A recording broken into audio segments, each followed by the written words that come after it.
Hey, what's going on, Rambling family? It's your boy Rambling TV, and I'm back at it with the topic of boxing. So, listen, we're gonna get into it. Josh Taylor versus Jack Catterall. My opinion on the matter, I'm not gonna lie, it's been a lot floating around social media. I try to grab up as many things as I could so I could show you guys, in this video. You guys are gonna see it, but all I'm saying is this, I feel like Jack Catterall in the beginning rounds, like the first 5, he was getting busy. He was, he was putting in work. I feel like towards the later rounds, Josh Taylor started picking it up, but you could see Jack Catterall, like he was slowing down. He looked like he was tired. He did a lot of grabbing. It kind of looked like he was just looking for an air pocket.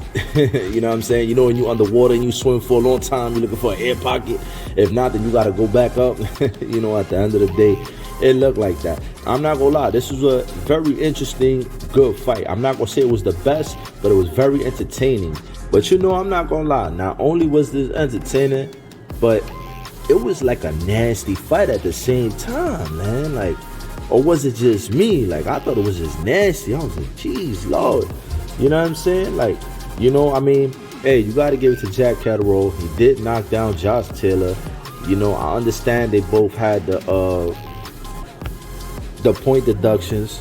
You know what I'm saying? But, so I enjoyed it. And at the end of the day, so the way I see Josh Taylor to get the victory, nah, no way. To me, Jack Catterall won if need be, right?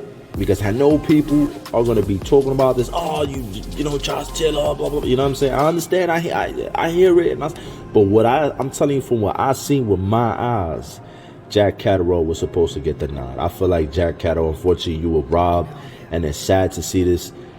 These kind of things happen in boxing, and it happens.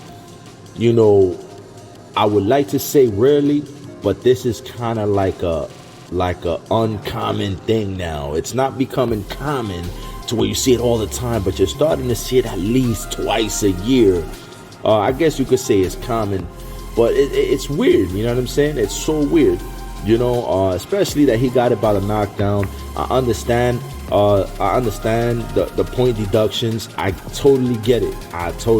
And then later on, I think that they said that they didn't charge Josh Taylor with the point deduction. So I guess what they were looking at was kind of like a Teal and Loma situation. So when I seen that fight, Lomachenko was falling back for the first half of the fight. You know what I'm saying? And Teofimo was just very aggressive, throwing a lot of combinations, a lot of punches. Like, he's very active, very, very active. And then towards like the later rounds, Lomachenko started turning it up and actually, started getting his hits in with Teofimo, you know what I'm saying? So, at the end of the day, this is that same type of scenario. Josh Taylor was turning up later on in the fight. I say, like, I give him the honestly thought it was going to be a draw. But now, since they had declared the victor, which is Josh Taylor, so unfortunately, that's wrong. To me, the way I see things, Josh Taylor, listen, you did a lot, but yet I understand your last fight with Ramirez was in May 2021. So from 2021 to the fight till now, that's like 9 months off. So there's a lot of ring rust. You know what I'm saying? It's different from sparring and actually getting into a fight in the ring. So I tell people all the time, Errol Spence, you know what I'm saying? When he had the layoff, he came back ring rust. Look at Keith Thurman. He came back. He still got some ring rust, but you could tell he was getting into it in the later rounds. In the later rounds, he was picking up. He was doing things. So it's going to be the same way. Josh Taylor was off for 9 months. You see it in the later rounds. He started picking up. He started, you know what I'm saying? He started being more active, doing his thing. But Jack Catterall, man, at the end of the day, man, I feel like Josh Taylor started too slow. I feel like Jack Catterall really outdid him. And the way I see it, if I have to score it, I'm gonna give it 7-5. I'm gonna give it Jack Catterall, on the up. You know what I'm saying? But that's just my thoughts. At the end of the day, look, my people, all I'm trying to say is that who would you rather see next? Would you rather see Josh Taylor get a rematch with Jack Catterall, even though I feel like Josh Taylor right now, the ring rust is mostly off. So I feel like if they do have a rematch, it's not going to compare.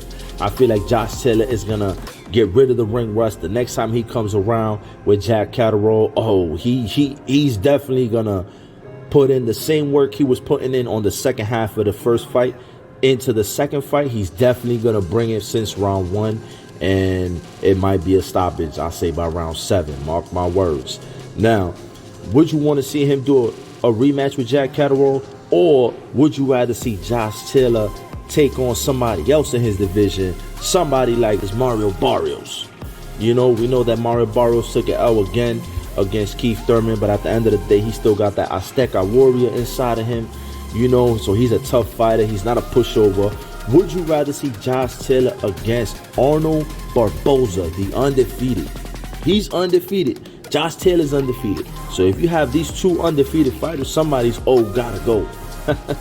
All I'm saying, my people, is that the controversy and everything else that you see, it's a no-go for me, man. I see it that, you know what, Jack Catterall, unfortunately, you got robbed, man. And I'm so sorry once again to see this happen in boxing, man. It's just too crazy. So, my people, there you have it. All those pieces from the social media that I was trying to gather around. There's much more floating around, especially on Twitter right now. It's going bananas. I try to gather up anything real quick just to get the video out. But all I'm saying, my people, is that clearly a lot of people agree that, you know, it was a robbery. Josh Taylor should have not won. That's definitely not the way to go. If anything, I feel like a draw, a draw. A lot of people would have been more satisfied with that, willing to see the rematch. But with this victory, it just doesn't sit right, man. It's not right at all. Hey, subscribe to the channel. Definitely give a like. And don't forget to blow up that comment section on how you feel. Who do you think won that fight? Josh Taylor? You think that was cool that they gave him the nod? Or you think that they robbed Jack Catterall? Or do you feel that it should be a draw?